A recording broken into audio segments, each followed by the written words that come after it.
Nation. Providing you with the practical tools and expert knowledge to optimize your strength, health, and mindset, inside and out. With your host, Steve Katasi. So apologies up front, guys, but this is going to be another one of those conversations which you kind of don't want to have. It's like, I know I need to hear it. There's going to be some truths that are going to be hard to grasp, hard to handle, hard to consume, but I probably should hear it. Why is this conversation going to be one of those? Well, I'm going to be challenging your worldview and good nutrition just a little bit yet again. And today we're going to be speaking with Elliot Overton about the subject of oxalates. Now, oxalates, you're thinking, what are they? You wouldn't have heard of them, or unlikely would you have heard of them, because they're not spoken about. Not in nutritional guidance, not through nutritionists. It's definitely not in the eyes and ears of the general public, not at all. More importantly, we've been led to believe that a strong plant-based diet is the way forward for optimal nutrition, and that there's these superfoods which are just fantastically good for us, and we should be buying them as much as we can, consuming them all year round. The problem is, many of these superfoods, these great plant-based foods, are riddled with oxalates. Oxalate is a mild metabolic toxin found in most plants to varying degrees, and unlike other phytonutrients or molecules like gluten and lectins, oxalates cannot be broken down by the body or detoxified by the liver. It's either eliminated, or if the body's overwhelmed, it is accumulated chronically. Now, oxalates are found in high volume in many of these so-called superfoods today, such as spinach, cacao, beetroot, sweet potatoes, almonds, the list goes on. And whilst these foods and many others have a great reputation for their health benefits, it turns out we've been omitting one major downside to copious all-round consumption, and that is their oxalate values. These are absolutely chock-a-block. So in this in-depth two-parter with Elliot, we are going to get into why you need to care about this insidious yet anonymous bad actor in our healthy diets. Elliot's going to lay down the science. He's going to help you logically understand what oxalates are, where you find them, why they're an issue, and the reason to be concerned about oxalate poisoning, as well as the ways in which to manage oxalate dumping. Elliot potentially provides people with a solution, or at least an understanding behind why some people suffer with a random collection of symptoms that ebb and flow and change, and yet they're not clinically diagnosed with any given condition. He provides a new way to look at food, a new way to look at issues with our body, and new things you can try for yourself with both diet and health management. Look, guys, I love this conversation for a few reasons. Firstly, Elliot's a great guy, really, really good at getting his point across and explaining the science, but also making it practical and real. So that was great. Secondly, I'm a bit of a geek, of course, and I love all this nutritional deep dive, and we really do get an opportunity to fully understand some mechanisms within our body, which is awesome. But thirdly, and probably most importantly, this is so relevant to me. I was on a very high oxalate diet, unknowingly, for a couple of years. Most recently, I've transitioned to a low oxalate diet. And whilst I feel better for it, some of the symptoms that I was struggling with that I couldn't pin on to anything, just assumed as part of aging and just me, are disappearing or changing or morphing, which is fantastic.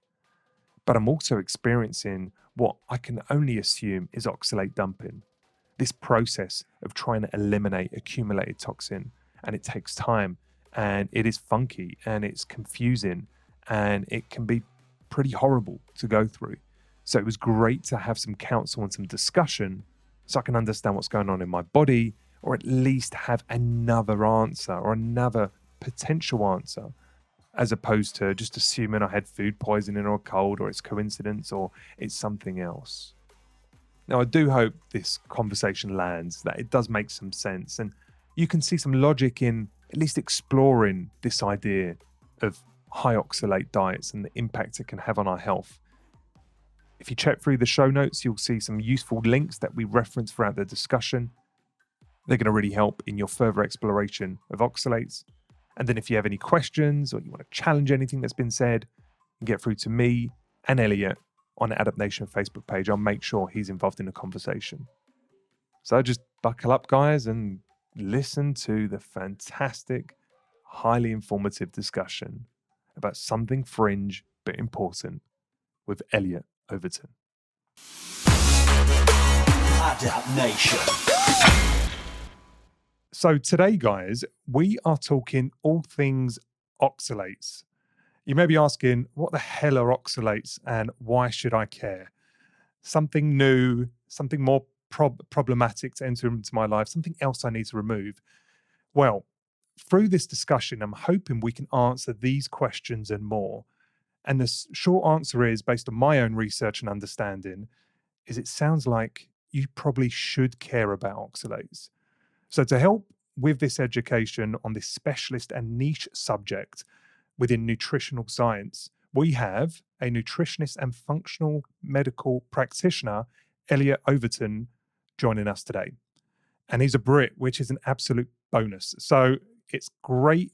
It's a great pleasure and it's a privilege to have you on the show, Elliot. Thank you so much for finding the time to chat with us today. Yeah, it's a pleasure to be on, Steve. And thanks for having me on the show. Well, yeah, this subject in particular is quite personal to me, and we'll get into the reasons why I think it is personal later. But before maybe we get into class and we start talking all things oxalates and give everyone a bit of a rundown, maybe we can start with you, Elliot. Maybe you can give us a bit of a sense of your vocation, maybe your reasons for zeroing in on oxalates in particular, and maybe if there's any kind of personal aspects of your nutritional journey that are relevant to this discussion. So wherever you want to start, Elliot, let's just give us a feel for who is Elliot Overton. Yeah, great. So I, as you said already, I'm a nutritionist. I became interested in nutrition. Actually, I've always been relatively interested in kind of alternative healing modalities. When I was younger, reading stories about people curing their cancer and all these different kinds of weird and wonderful things. I was always interested in that side, the non-conventional side of alternative health, you might say. And it was actually after traveling through India and picking up a couple of tummy bugs, you might say, Delhi belly, which lasted for a very long time. I made myself quite ill. And I was vegetarian at that point as well. And I'd actually been vegetarian from quite a young age. And so I got back to the UK and I went to the GP and I wasn't satisfied with the answers that I got with regard to how to improve my health, how I could kind of resolve my gut issues and things. And so I did a little bit of research and it inevitably led to nutrition. It led to kind of different ways to, probiotics and different supplements and things and different diets. I tried a couple of diets and that eventually led me on to this, what's called like the ketogenic diet, the ancestral health or Paleolithic kind of way of looking at things. Stumbled across Weston A. Price and it kind of struck a note, it made sense. And so from that point onwards, I started eating meat and I started changing my diet and actually discovered that through reading all of these kinds of different books and research papers, I found out that I really was interested in nutrition. I liked it as a science. I thought actually I could do that as a job kind of thing. And so I chose to go the unconventional route, you might say. I didn't study at university. I went the alternate route and I went through an institution called the College of Naturopathic Medicine in the UK. Mm-hmm. And essentially, they tried to take a more naturopathic perspective, which kind of made sense to me. I thought, this is the way forward. But I was a little bit, how can I say, I was a bit disappointed actually in the perspective that was given, the way that they are training nutritional therapists is very much oriented towards a plant-based model. This idea that the more plants that you eat, the wider variety or the more colorful fruits and vegetables on your plate, the healthier you will be. And my experience kind of was completely the opposite to that. So yeah, I made it through my time there, and it was when I started really working with people and trying out different diets and things in clinical practice, starting to see that plants tended to have lots of negative effects in many different ways on like a wide variety of people. So anyone who knows anything about kind of alternative nutrition or alternative health, we're aware that certain plants, or it's quite a popular idea now, fairly well established, is that certain plants can cause health problems. So many, even conventional dietitians, know that gluten, you can have non-celiac gluten sensitivity. And many people are reacting to these different kinds of plant compounds and having a negative effect. You have gluten and you have gliadin, and then you have all kinds of things like lectins found in beans and legumes and stuff. And this can be really quite damaging for people. It's been implicated in autoimmunity and many different chronic health conditions. So this element this idea that plants can be potentially unhealthy for certain individuals, or they can contribute towards chronic illness, this is known, okay? But when we talk about oxalates, this isn't very well known. So it's like there's a wide acceptance that there's potentially some problematic elements in certain foods, but actually there's this whole area of oxalates no one really talks about. I mean, there's a couple of people who have spoken about this for years, and I'm sure we'll talk about them later on. But essentially, it turns out that plants. I mean, you had Paul Saladino on the show recently, right? So yeah. I'm sure your listeners are familiar with this idea: is that plants essentially want to survive, and they essentially want to reproduce. They want to pass on their genes, and so they will find many different ways to protect themselves. And so this idea that plant toxins can be toxic for human beings, it makes a lot of sense. And as I said, we kind of can accept that with certain types of plants, but in terms of oxalates, there's not many people who really know about this. And I will be honest that this is what really inspired me to do quite a lot of research into this, was because I was already familiar with many of these other problematic components in food, but I'd never been taught about oxalates. You know, in nutrition school, we never learned anything about oxalates. And when I started to look at some of the foods that contain very high levels of oxalate, I was very much flabbergasted, because actually many of those, in fact, most of the so-called superfoods that we are told that we should be eating copious amounts of on a daily basis, these are amongst the highest in oxalates. And so I think that the topic is something that people should really know about. They should learn more about.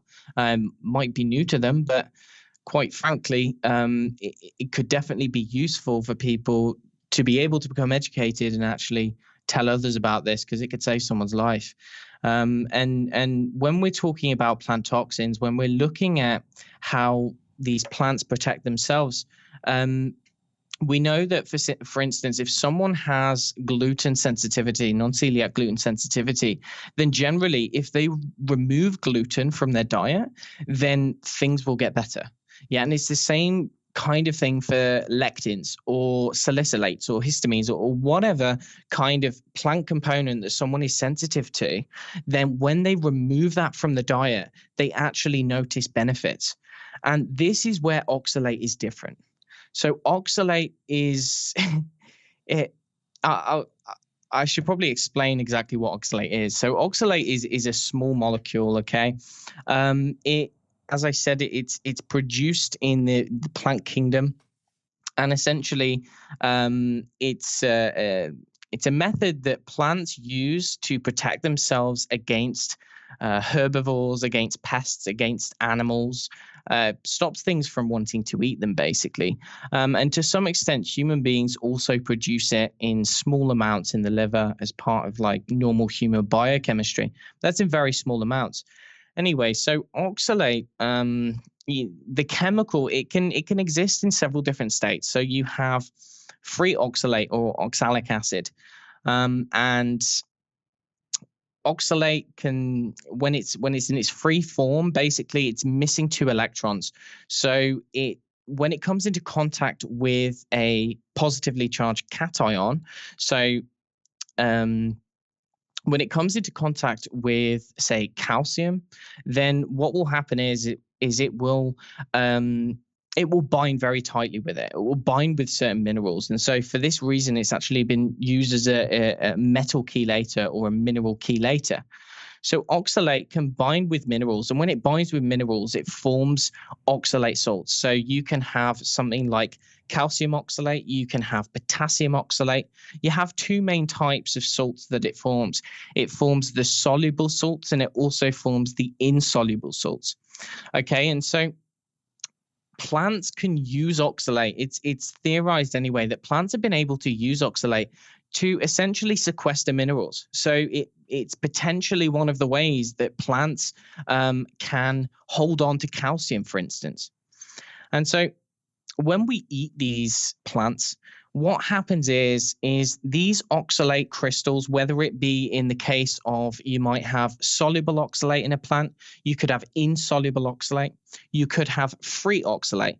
And what happens is when we consume these foods, essentially the oxalate or the oxalate salt, basically when we're digesting a food, we are releasing these into the digestive tract. It could be in the mouth, it could be down the esophagus, it could be in the stomach or in the intestine. What's happening is that essentially this oxalate is it's highly toxic. Okay, that's just a way of putting it. It is extremely toxic, and it can cause both mechanical and chemical damage. Okay, so a way to kind of visualize this, as we've been saying, it is a way for plants to protect themselves against predators or against herbivores. And if you look at the oxalate under a microscope, then what you see is that it actually can exist in multiple different kind of shapes and sizes and different structures. So it can form these things called raphides, which are like long needles. They're really sharp. It can also form things like triangular or rectangular kind of crystal formations. And these look, I mean, they look a bit like quartz crystals if you look at a picture of them, okay? And if you think every time that you're eating a certain type of plant which is employed this defense mechanism, when you're eating this, you're liberating these crystals or these sharp kind of spiky structures. What's happening is they can actually become lodged in your tissue. Okay, so the mechanical element to this is that because of their physical characteristics, because of their physical qualities, they can essentially lodge into, say, the GI tract, let's say lodge into the stomach lining or in the intestine, and they can actually they can like puncture holes into your mucous membranes. Okay, they puncture holes into the soft tissues, and they can be extremely irritant. So there are some people who react like very strongly when they eat kiwi fruits, for instance. Kiwi fruit is very high in oxalate, and some people actually say that they can feel it. They can feel the shards in their mouth. It almost feels like it's burning or that it's kind of stinging their mouths. And I think that this is potentially related to the oxalate content. And Essentially, it's a highly abrasive kind of chemical or a molecule, and it can cause a great deal of damage and stress to any kind of tissue that it's coming into contact with. And so, reading about this, it's kind of like the stuff out of nightmares, or the stuff out of a horror film. So I started reading about this based on what you've said. Just this idea of like consuming sharp crystal-like structures. I mean, that doesn't paint it in a fantastic light, but at the same time, people may easily draw a conclusion that we have other crystal-like structures that we have on our food, such as salt or sugar, or I'm sure other things can look salt-like when we eat them. But fundamentally, at a molecular level, we're talking about different things here, right? Yeah, indeed. So, for instance, you have what appears to be a shard of sugar or like a shard of salt that is going to dissolve into its constituent parts when it enters the body. If you are consuming an oxalate crystal, then that is not going to decompose. Your body's not. Well, to say that, that's not a blanket statement, because there are certain elements or certain kind of, you can think of them as protective mechanisms that the body can employ to deal with this. But essentially, no, it's a very different thing. It's that these are inherently toxic. In fact, if you one of the researchers who has really done a lot of work into oxalate and really brought it into the public eye, named Sally Norton, and she wrote a very good paper, and it was called Lost Seasonality and the Overconsumption of Plants, Potential Risks with Oxalate Overconsumption, I think it was. And so she lays out some of the history, and it's actually very interesting. It's that, oxalic acid or oxalate has been known as a metabolic toxin for hundreds of years, okay? I think that it was originally used, I think in the first study of toxicology, it was actually used as like the prototypical poison that they were using. And so it's been very well known in the past that if people were to overconsume rhubarb in rhubarb season, if they were to overconsume certain foods like sorrel, then this would potentially be fatal.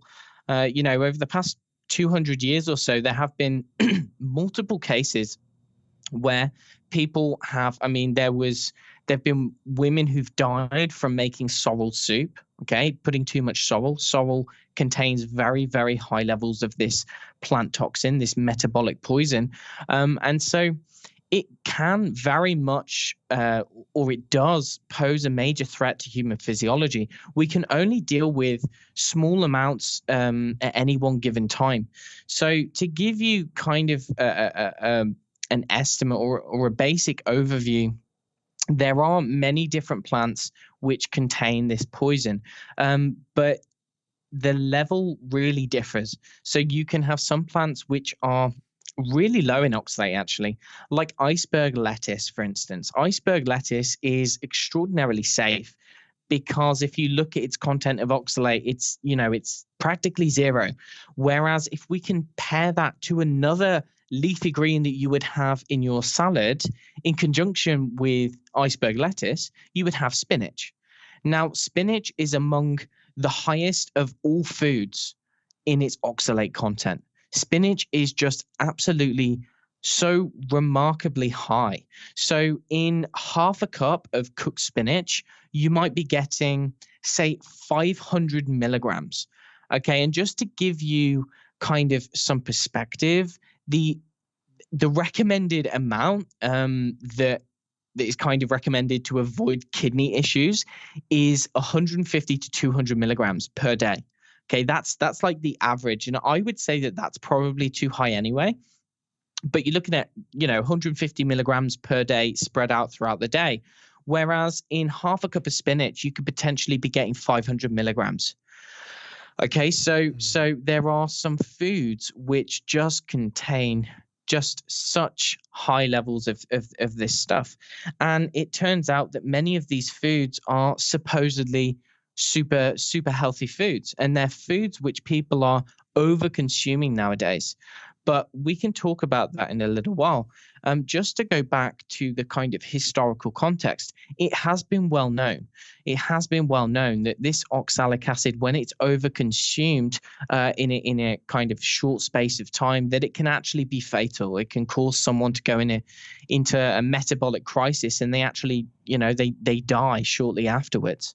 So there are many cases of people who've been oxalate poisoned, and not coming from plants. I mean, if you have certain man-made chemicals like polyethylene glycol, I mean, there have been acute cases of poisoning with polyethylene glycol, and the reason for that is because what happens is when you consume that, it turns into oxalate in the body, and the reason for death is oxalate related.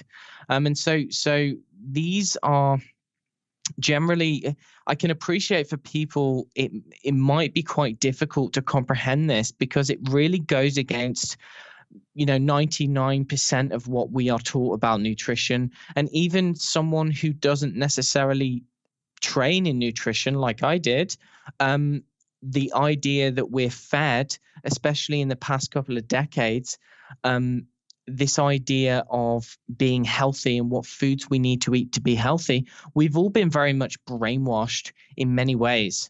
And so, I mean, just to key off that, Elliot, I think we'll have an opportunity at some point for me to share my kind of transitionary story, but just to give you a sense of the foods that I once was eating. And I'm someone who had, I prided myself on being informed, who, was living to thrive, like really wanted to do everything in support of, optimal nutrition and therefore me being my best.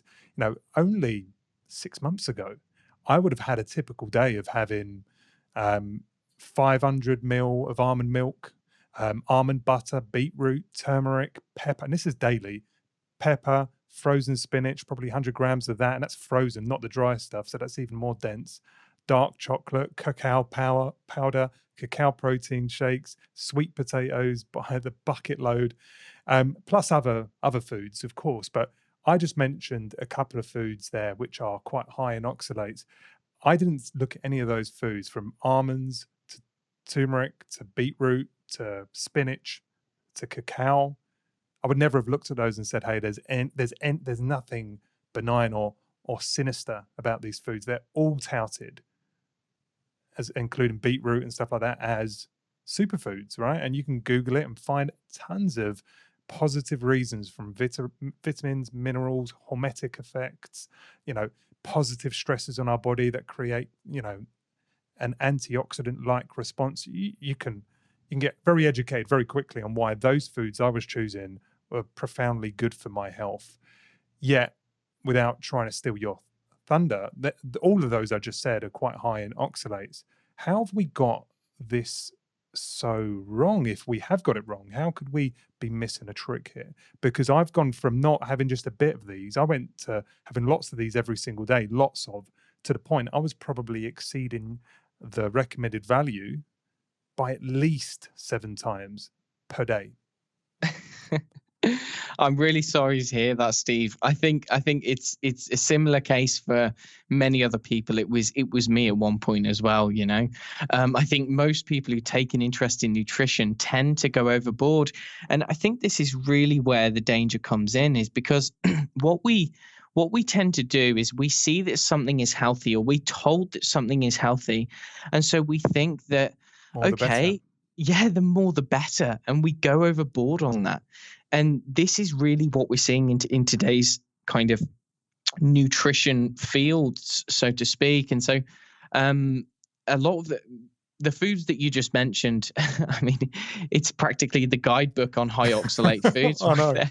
It is. But as you said, that they're the really common ones. So it's just worth mentioning here that there is some degree of variability as well in terms of the type of, or the family of the vegetable, let's say, or the fruit. Is that you can have kale, which is, it's not too high, but it is, it's moderately high. But then you can have other types of kale, such as purple kale, which are quite low. Okay, likewise, you can have certain oranges, which are low, but then you have like a tangerine, which is relatively high from what I can remember. So it kind of differs, and it also differs to some extent based on the soil content, if I remember correctly, because the amount of oxalate that the plant needs to sequester the calcium is potentially going to depend on the calcium content of the soil. What I'm trying to say is that it's not always easy to determine the oxalate content of a food. And what I will say as well, before we kind of go into this, is that the oxalate research has been very scatty, let's say. So the measurement of different foods can differ based on the technique that they use. It can differ based on the type of food. Again, as I've said, where it's grown. There's lots of different factors in terms of the actual research that govern how someone is going to measure the amount of oxalate in a food. And so one of the oxalate researchers, the name is Susan Owens, she has rightly criticized many of these so-called lists online, which basically give out information on high and low oxalate foods. But it turns out that as the scientists in the field have actually developed better tools of measuring, what they previously thought was low may actually be high. And so there's lots of different lists online, and some of them are quite conflicting. And so it can be relatively confusing for someone who's trying to find out what foods contain high oxalates. But yeah, as you were saying, the types of foods that you were eating, so the really high foods are the spinach. You've got many of the berries, like blackberries, certain types of blueberries. There are, you've got kiwi fruit, you've got sweet potato, you've got most nuts. I think macadamia are the lowest, whereas almonds are among the highest. You've got peanuts. Many of the grains are very high in oxalate. And unfortunately as well, it's many of the gluten-free grains. So when people go on Paleolithic diets, what they actually find is, or what they tend to do, and I know that I did this myself, I suspect that you may have done this as well, is that when you give up gluten, you think that it's okay to replace it with all of these weird and wonderful flours like cassava flour or almond flour or buckwheat, and lots of those apparently safe starches, those safe grains, they're actually just exponentially higher in oxalate than wheat is. Okay, so again, chocolate, dark chocolate. So it's like what we do is we see that chocolate may contain certain antioxidants. It's like researchers will put chocolate in a petri dish and then measure the amount of polyphenols, and they measure the amount of antioxidants or whatever they do. And then we think that, okay, because this one study has shown a slight increase in antioxidant activity from a certain polyphenol in cacao, we think it's okay to eat 2 bars of 99% dark chocolate every day. And it's like we take it to the extreme. And dark chocolate is just absolutely, it's among the highest, really. It is really, really very high, and it's quite dangerous in our modern world now, or kind of in the West at least, because particularly among the paleo community, or among even the GAPS diet, children who are put on the GAPS diet, they are given daily amounts of almond flour. They're many of the vegans, they think it's healthy to actually drink spinach smoothies. They think it's healthy to add in all of these kind of tropical spices to their daily meals. It's like this is another example of how we take things out of context. We look at Ayurveda, traditional Ayurvedic medicine, or the traditional Indian cuisine, and we see that, okay, in their dishes they use a bit of turmeric, right? They use some turmeric, they use some cinnamon. But if you actually go over to India and you look at how much they use, in terms of how much they were consuming per dish, it's not actually that much, right? It's really not that much. I haven't said, but turmeric and cinnamon are among the highest spices in oxalate as well. But then in the West, what we will do is we'll see some research paper saying turmeric is anti-cancer or cinnamon is great for diabetes, and so we put 4 tablespoons in our smoothie, right? And I was, that's me. It is absolutely me. I went from, not hearing about turmeric before to going, oh, that sounds good. I read up all these. I wasn't reading research papers, right? I'm getting the media. I'm getting the dumbed down versions. This is early in my journey. Realized this stuff is supposed to be good for you. Got a massive lot from Costco, huge tub, and it would feature as part of my daily smoothie. Now I wasn't doing spinach in my smoothies. That was rank, but I was adding cacao. I was adding almond butter sometimes to almond milk, as well as turmeric and black pepper. Because apparently you've got to put turmeric with black pepper because black pepper inhibits part of the toxic breakdown or the toxicity breakdown of curcumin. So you need the black pepper to allow that to do its kind of hormetic effect, the kind of stressing effect on our body. So I was doing all of that, and I thought I was relatively educated. But going back to this, so let's just make sure that we really underline the point on oxalate, because you've spoken about the mechanical damage, but there are many foods that have phytonutrients, and some of us would be aware that there are foods that, have this kind of positive stress response to our body. It creates a little bit of internal stress. It's called hormesis. We respond with glutathione. We create our own our own antioxidant response to something that is pro-oxidant. It therefore has some benefit. The problem is we're looking at in isolation, and we're not looking at any kind of downstream or a collateral damage that food stuff could be causing. But if you then look at oxalate, and you've described it as a toxin, I've got a liver, I've got a kidney, I've got a process, a well-oiled machine of dealing with toxins in my body. Are we not detoxifying oxalate as it's been ingested? Right. So that's a really good question. And coming back to the example that you just gave, there are certain components of plants which can have potentially beneficial effects on the human body. Like, no one discounts that. So you have this hormetic effect, you have these phytonutrients, salicylates, phenols, polyphenols. These things can be toxic in high doses, but in low doses, they can have an effect on the body which causes the body to launch an adaptive response, which actually increases or improves function. All right. This is entirely different to oxalate. Oxalate does not have that effect on the human body. So there are no beneficial or no known, and I'll be honest that there may be something come out in the future, but so far, as per my current understanding, there is no known metabolic benefit or potential benefit of oxalate. In fact, oxalate is basically a toxin that you need to get into your body and get it out of your body. Okay. Now, when we ingest it, so as I said before, like we were talking about the different kinds of oxalate. All right. So let's say that you have a big salad with some spinach. Okay. What's going to happen is you break down the plant matter with your teeth, you swallow it. You will have the liberation of some of the free oxalate into your mouth and probably going through the mucous membranes there.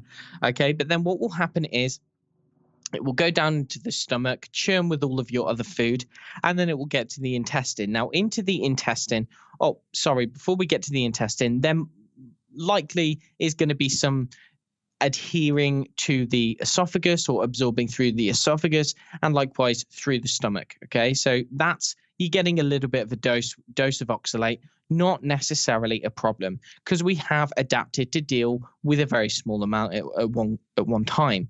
Okay, so what's going to happen is it gets to the intestine. Okay, and there's several factors which are going to influence how the body is going to process oxalate or how much oxalate the body is going to absorb at one time. Okay, so some of those factors include gut integrity. So for instance, let's hypothetically say that someone has a robust gut. They've got good gut health. They don't have intestinal permeability. There's no issues going on with that. They don't have a dysbiosis per se.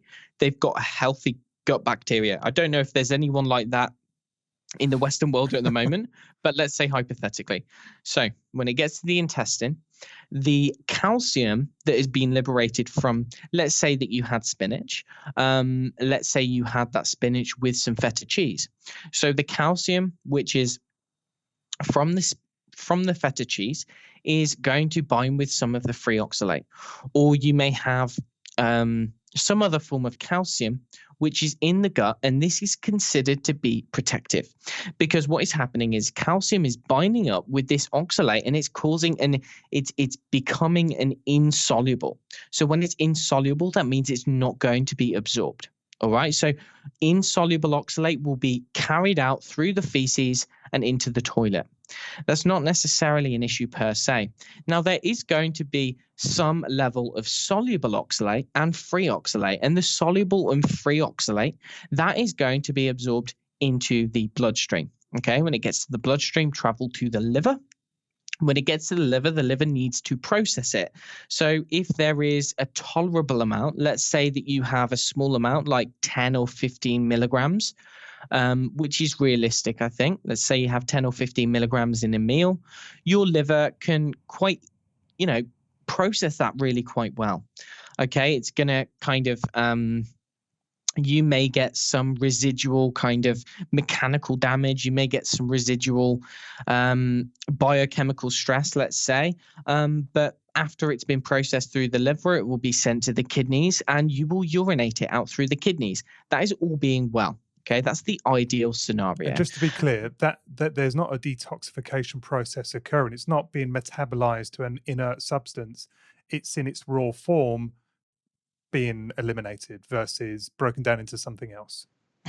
Yeah, for the most part, it's not something that we have the ability to break down metabolically speaking through enzyme pathways or anything like that. Like, you look at the phytochemicals and they are very much biochemically active. Oxalate is not biochemically active in that sense. In fact, oxalate is actually a biochemical end product. And so that end product is excreted in the same way that it came in. Got it. As oxalate. Now, saying that, just to kind of, for the sake of detail, it can change in its form. So it can come in as potassium oxalate and actually crystallizes calcium oxalate in the end. Okay, so that is possible. But with regard to the oxalate part of it, that doesn't change. Okay, so now if we look at our modern world, okay, or we look at, say, the context of a human being living in the Western world in the 21st century. So there are several factors which are going to predispose one towards absorbing more oxalate. Now, first of all, one of those is a high oxalate diet. Again, we've been speaking about this up until now. So if you are having, you have to understand that there's many theories in this kind of field of research. One of those is based on the idea that actually replenishing certain types of gut microbes can be very protective. Now, the reason for that is that we do have certain gut bacteria which have the capacity to degrade oxalate for us. Okay, and I think that this is one of the protective factors against something like absorbing loads of these metabolic poisons. There are certain bacteria which, there's one specific kind of bacteria which I think has the highest capacity to degrade oxalate, and this is called Oxalobacter formigenes, I think it is. And essentially what happens is these reside in the gut and they break down oxalate, they convert it into kind of, they bind it up and they convert it into inactive metabolites, and then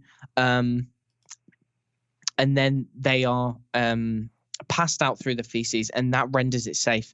Problem is that many people who have had chronic antibiotic use, we come into contact with pesticides, chemicals, all of these kinds of antimicrobial factors in our modern lives, that actually the composition of our gut bacteria has changed drastically, I think, and that there's a constant onslaught against many of the microbes that do house our gut. And one of the problems is that there are many commonly used antibiotics which have been shown quite successfully to selectively kill certain types of microbes, which, funnily enough, are the ones which degrade oxalate. And so there's many cases of people developing oxalate issues after they have been on, say, a chronic round of antibiotics. And so what is going to happen is that when people kill off certain microbes, this is theorized to essentially allow more oxalate to remain bound up, unmetabolized, and so there's more free to be absorbed into the gut. Likewise, if someone has a leaky gut, or let's say that they have a problem emulsifying and digesting fats. So if there's any problem with the liver, if there's any problem with the gallbladder, bile flow, if they have some other underlying condition, and I think that many people do generally have a leaky gut. I see it in test results all of the time. It's quite easy to develop one in our toxic environment these days. But if someone's got a leaky gut, simply the elevated permeability is going to facilitate the entry of more oxalate into the bloodstream. Okay, there are factors. There's people who've had gastric bypass, anyone who's had any kind of surgery. There are certain types of medications which basically stop us from emulsifying fats very well. And what this does is it can render less calcium in the gut. And so actually it causes more free oxalate in the gut to be absorbed. And so there's lots of factors. But in the context of gut bacteria as well, it's interesting because I was just talking about certain gut microbes which can degrade oxalate. Well, it's been shown that when you feed Oxalobacter, when you feed it too much oxalate, when you feed it like a very high amount, that it actually inhibits it. So this bacteria needs a certain level to grow, but actually when it's given too much, it becomes inhibited and it actually dies. So we see that a very high oxalate diet, such as someone who's having any type of green smoothies, someone who's having like a bar of dark chocolate every day, if they're having all of these different kinds of foods, then actually they're going to be a much greater risk to absorb a lot of oxalate. Now, what happens when someone does absorb oxalate? I think this is really one of the key factors which actually made me want to look into this initially was oxalate is extremely insidious. It can go undetected. And I personally think out of all of the different plant chemicals which can cause harm to the human body, I think that oxalate is the most dangerous. And there's a reason for this, is because oxalate can become accumulated in the human body. And this is really the key point to drive home, is that if someone has an issue with excess absorption of oxalate, then what the body tends to do is actually to store it. It can store it in many different places. And you see, we are going to process a certain amount through the liver, and a certain amount is going to go out through the kidneys. But there is a real big problem there, because the kidneys can only deal with so much. You see, oxalate is really toxic to many different cells, but particularly the kidney. The kidney is very susceptible to oxidative stress from any source, really. And when it comes into contact with oxalate in an inflammatory environment, the most well-characterized kind of condition associated with elevated oxalates is kidney stones. So 80% of kidney stones are made up of calcium oxalate crystals. And what this is when there is elevated levels of oxalate in the blood, they are being filtered through the kidneys. And actually, the kidneys can only deal with so much at any one given time. And if there are certain types of immune cells present, if there is kind of like an inflammatory process going on underneath the surface, then you can actually develop calcium oxalate crystals. These crystals, so lots of insoluble calcium oxalate ions, or what they're doing is they're forming like this ultra structure, this crystalline structure, and this is actually becoming deposited in the kidney. But the problem is that although most of the research has been done on kidney stones in the context of oxalate toxicity, it turns out that the kidney is merely one organ. In fact, oxalate crystals they appear to be able to deposit in practically any kind of tissue. So the most well kind of characterized is the kidneys, but they seem to tend to lodge in the lower down in the urinary tract. So in the bladder, there is a condition called vulvodynia, which is characterized by severe pain at the opening of the vagina for a woman. And if you speak to any of these women, and I've got several clients who have this condition at the moment, they literally explain it or describe it as though it feels like shards of glass like stabbing into their vagina, and that is being characterized as oxalate crystals. Likewise, there was one study which I think it showed in people who are euthyroid, so they are not diagnosed with any kind of thyroid condition. I think it showed that the large majority of those people had calcium oxalate stones deposited in the thyroid gland. The calcium oxalate can be deposited in the aorta. It can go all throughout the gut. It can be deposited in the joints, in the muscles, in the soft connective tissue. It can be deposited in the eyes, in the teeth, in the bones, in the ovaries, I think, in the testes. They can be deposited in breast tissue, in brain tissue, in the ears. I mean, anywhere that you can think of, oxalate can actually hide. And it tends to actually go to places where there is either ongoing inflammation or where there has been a past injury. So it's almost like where there's a weakness in your body system, so to speak. Oxalate can be attracted to that area. And what happens when someone gets oxalate deposition in some of their tissue or in one of their organs or in wherever it is, it wreaks mechanical and biochemical havoc. So like we were talking about the structure of it beforehand, and just due to its physical qualities, like it is capable of shredding tissue.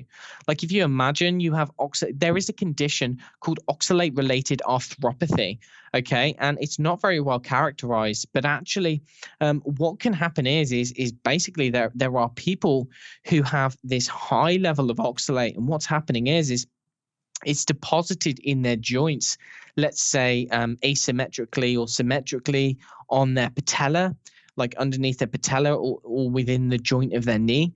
And what's happened is basically when they've done the biopsy, they've seen that it's loaded with these oxalate crystals, but it literally feels like it's something as like being stabbed into the joint and tearing around. Okay. And so this is like a very real thing. Wherever it gets to, it really causes local dysfunction, very much local, and not only on the mechanical side. So it is actually capable of lodging itself into many of our biochemicals. So actually the enzymes which we are using to perform various types of functions in our body. I'll give you a couple of examples because these are quite interesting. So your listeners probably know about the mitochondria, the energy factory in the cell.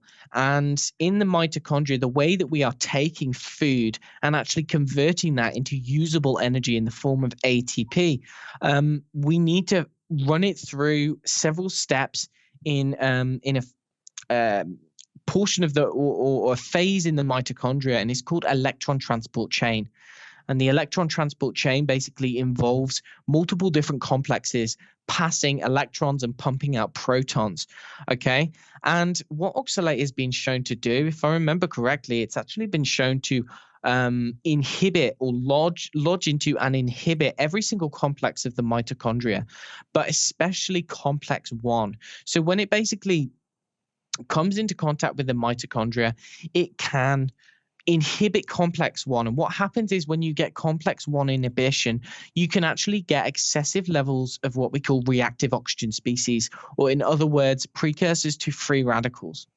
Okay, so you get lots of this oxidative stress coming from this dysfunctional mitochondria, which can be caused by oxalate getting into the cells. And I noticed that's something that I didn't explain.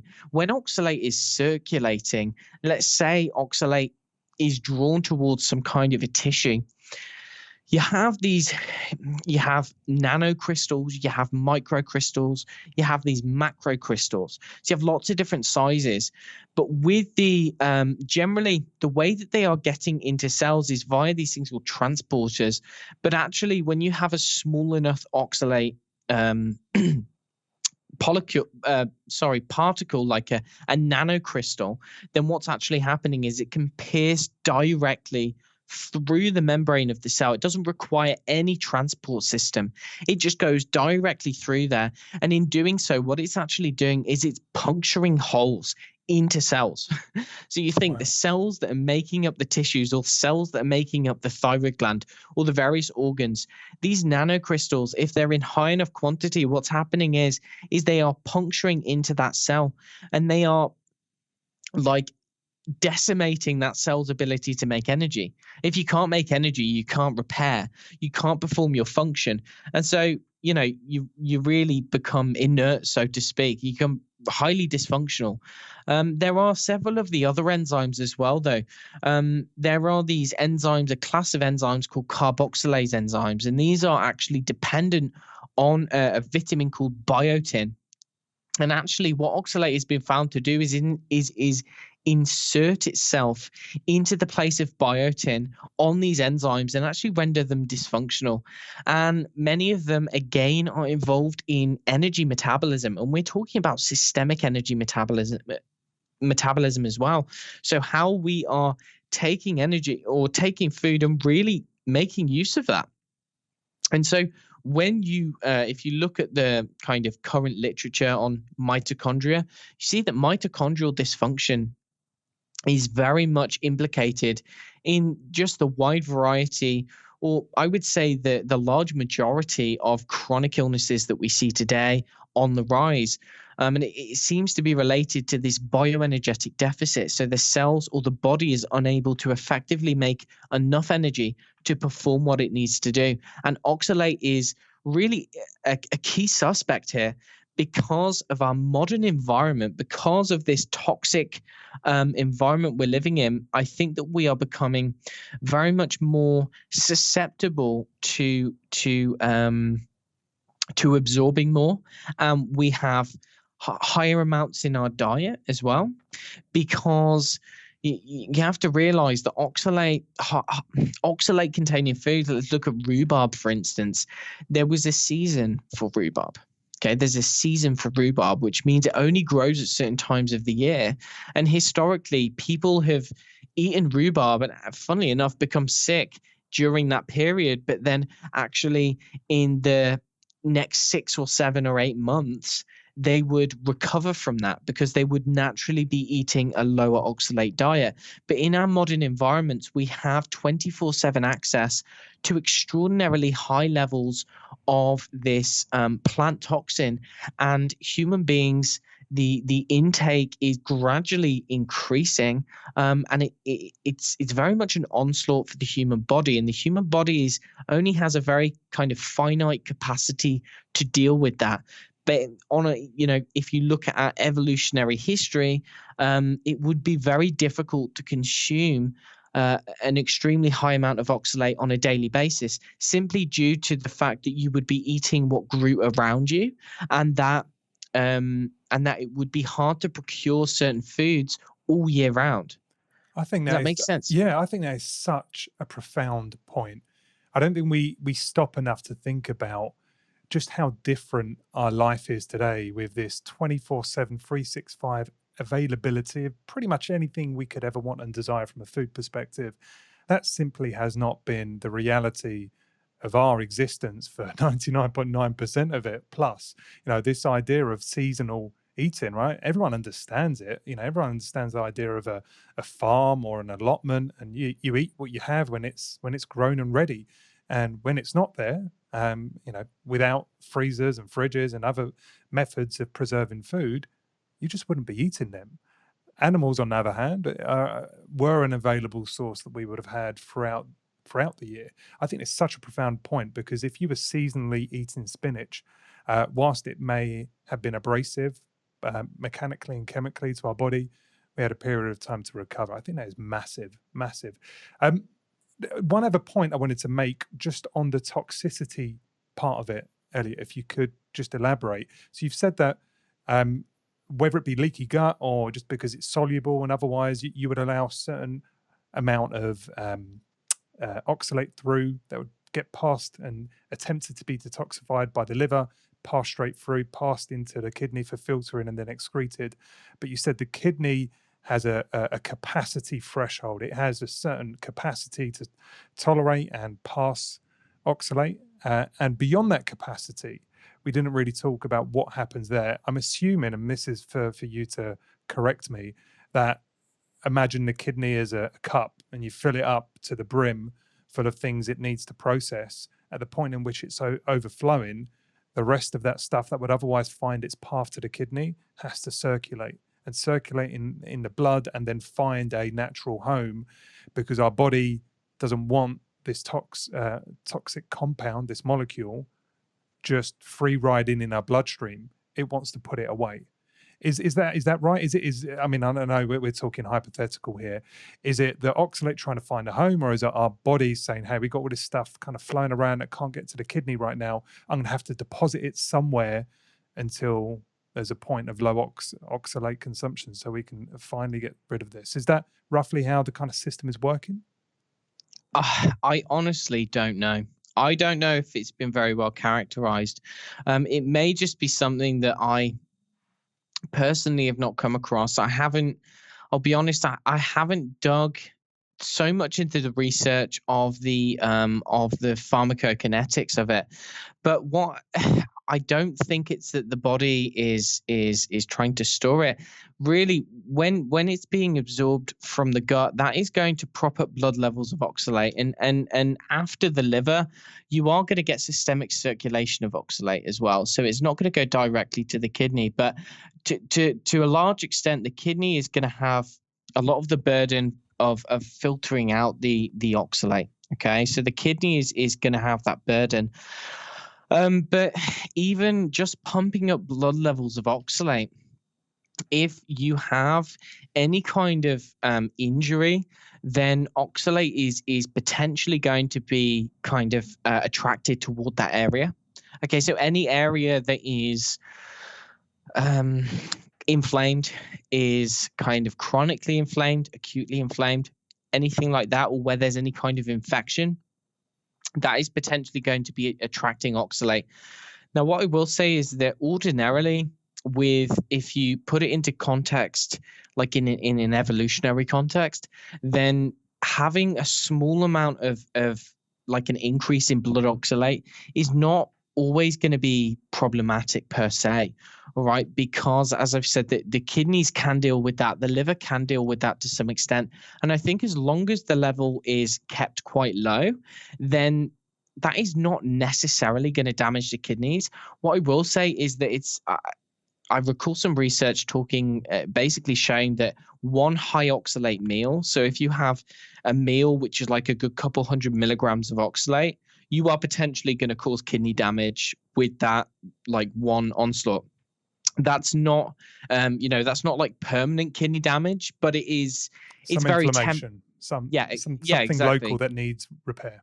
Yeah, basically, you can induce like a temporary state of kidney damage there, and so I think the kidneys, they will do their best. I think as their ability to excrete it becomes less, then you are going to be less able to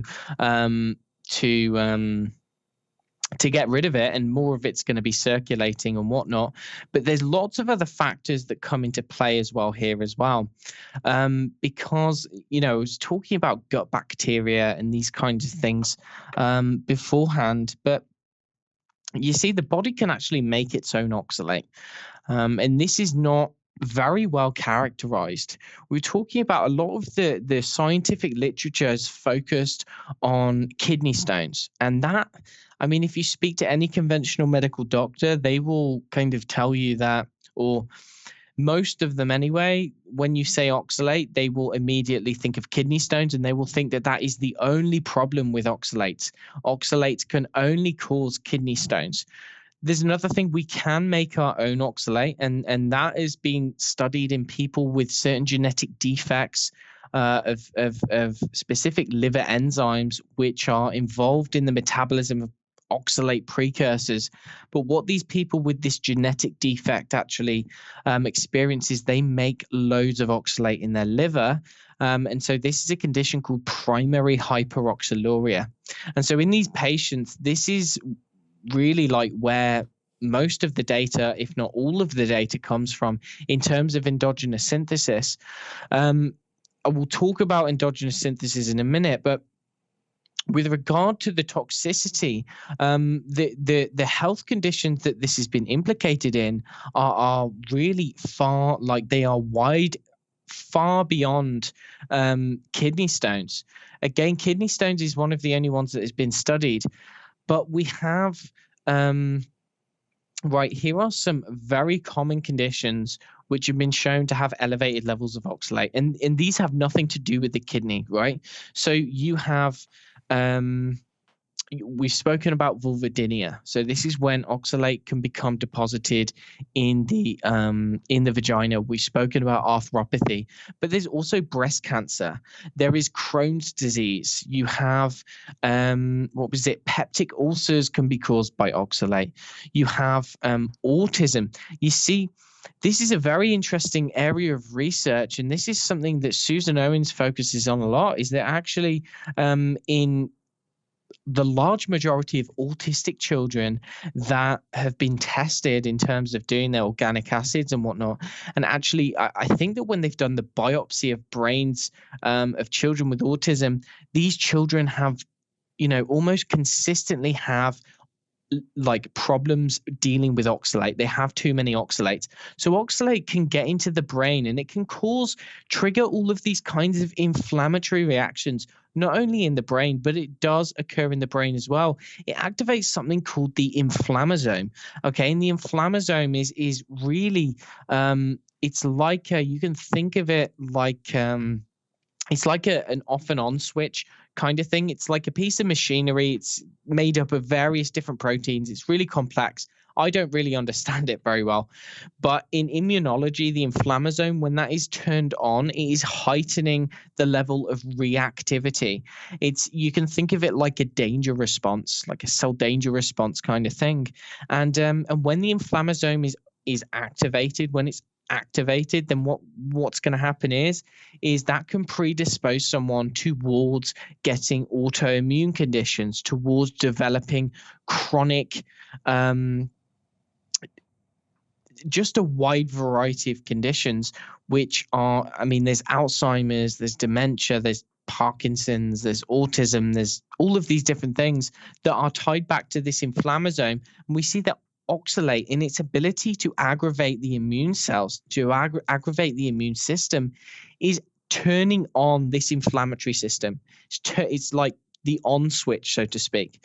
And so it is potentially implicated in, I mean, I've consulted with a lot of people from a wide variety of backgrounds, and that actually many of them seem to have oxalate issues. So it seems to be a lot more common than what we've been led to believe. And unfortunately, a lot of the research, because research is fund driven, scientists have to basically get funding. So they need to write research proposals and grants and things. And essentially, they need to study where the money's at. And unfortunately, there's not much money in looking at oxalate where where it can kind of, where else it affects the human body. A lot of the research has been focused purely on kidney stones, and it seems, this notion seems to have crystallized in science, and it's the people out in the field. So it's the average person, it's the non-scientists and the people who aren't medical doctors.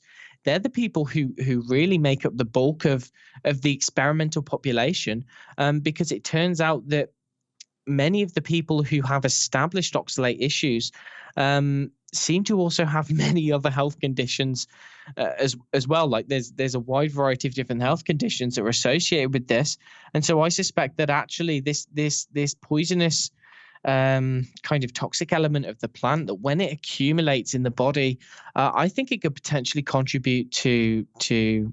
I don't think there's any limit on the number of things that it could affect. It's mind blowing, isn't it, Elliot? Because as you've rightly said, this is a forgotten part of science, really. Like you're talking about the literature in support of what oxalate poisoning can do to the body, and as you say, it starts and stops with kidney research. And since then, any funding has been incredibly sparse. Now, if you think about the fact that oxalates are in small or large doses across most of the plant kingdom, not all, but most at varying degrees, some more so than others. You think, like, what's the motivation to study this? And also we study more complex stuff now. This seems quite rudimentary, and it sounds like a bit of quackery, right? And unfortunately, because there isn't enough sufficient science in today's scientific practice, it's easy for this to be dismissed. And if you have symptoms that could be associated, you can sound like a hypochondriac. I mean, I'm part of the TLO community on Facebook, Trying Low Oxalates, which was founded by Susan Owens, the researcher you've spoken about. 20-odd thousand people. Really helpful community. Really interesting observations, studies being shared, anecdotes being offered, lots of help. But you can't help if you just dipped in and you had no issues yourself. Think, God, there's a load of moany people in here. Because you've got people with all sorts of nerve irritation, whether it's neuropathic, sensory sensitization, sleep issues, cognition issues. You've got people with connective tissue issues, joint issues, GI problems. They've got, autoimmune conditions. They're slow to recover. They've got cognition, memory, mood issues. They've got skin rashes and peeling. They've got, urinary issues, whether it be urgency, frequency, bladder pain, kidney pain, all sorts of stuff. And then you've got deficiencies. And it's just like, I've just basically described everything. and it's easy to look at a set of people saying, I've got this, this, and this, and go, well, it's something else. It's something else that we've studied and we've understood. How could it be this thing that no one knows about, that there's no real science to support it in today's, modern scientific endeavors? No one wants to talk about it. And unfortunately, it's easy to look at people that are suffering with these nebulous issues that have come and go, and they can't really pin anything on, and they're not clinically diagnosed with the common conditions that would be associated with the symptoms they're suffering. They're left out in the dark just to be called a hypochondriac. So I'm not trying to over dramatize this, Elliot, but considering its wide ranging impact at toxic levels in chronic time periods,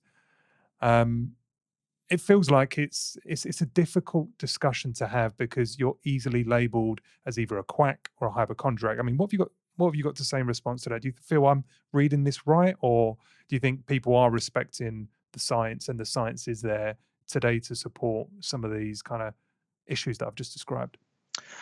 Yeah, I completely agree with you. I think the way that you described it is spot on.